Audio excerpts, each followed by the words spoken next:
Le programme s'intitule Favoriser le retour à l'emploi avec un programme revisité.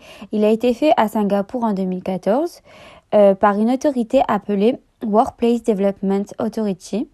L'objectif est d'augmenter et de maintenir l'engagement des demandeurs d'emploi au centre d'orientation professionnelle pour faciliter leur retour à l'emploi. Ils utilisent un indicateur qui est le taux de placement des individus fréquentant le centre. Les freins identifiés sont le manque d'initiative de certains demandeurs d'emploi dans leur recherche, le manque d'engagement des chercheurs d'emploi, des espérances de salaire irréalistes et la diminution de la motivation de l'estime de soi. Pour les leviers utilisés, il y a donc l'engagement, la signature du programme proposé, des feedbacks, des retours positifs, le partitionnement, donc c'est découper la recherche d'emploi en plusieurs étapes, les normes sociales et les récompenses monétaires. Notre population cible sont les demandeurs d'emploi. On peut voir que dans un centre d'orientation professionnelle, il y a 24 000 nouveaux demandeurs d'emploi. Pour notre intervention, il s'agit d'un programme de recherche d'emploi revisité au regard des sciences comportementales. Design expérimental est un essai randomisé contrôlé incluant un groupe contrôle et un groupe test. Groupe contrôle. Les participants suivent la procédure existante de recherche d'emploi. Une rencontre à conseiller 1 à 2 fois par semaine.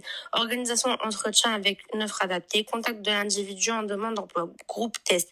Les participants suivent un programme de recherche d'emploi avec un plan de recherche à suivre et un conseiller à rencontrer régulièrement. Ce programme se compose de la formulation d'un engagement, la planification des différentes stades de la recherche d'emploi, des feedbacks positifs, une récompense monétaire de $100 de Singapour. Concernant la mesure d'impact, il y a un pourcentage d'individus qui trouvent un emploi en moins de 3 mois ou moins de suivi du centre d'orientation professionnelle.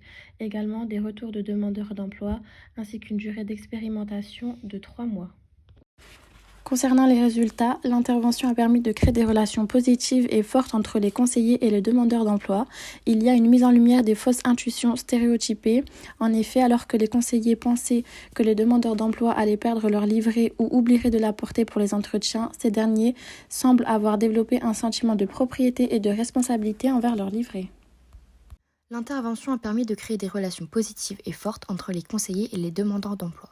Mise en lumière de fausses intuitions stéréotypées. Alors que les conseillers pensaient que les demandeurs d'emploi allaient perdre leur livret ou oublieraient de l'apporter pour les entretiens, ces derniers semblent avoir développé un sentiment de propriété et de responsabilité envers leur livret. Un potentiel risque d'effet rebond. Rendre visible aux demandeurs d'emploi le nombre de personnes ayant trouvé un travail grâce au programme pourrait faire baisser l'estime de soi des individus n'en ayant pas encore trouvé par comparaison sociale, voire les décourager.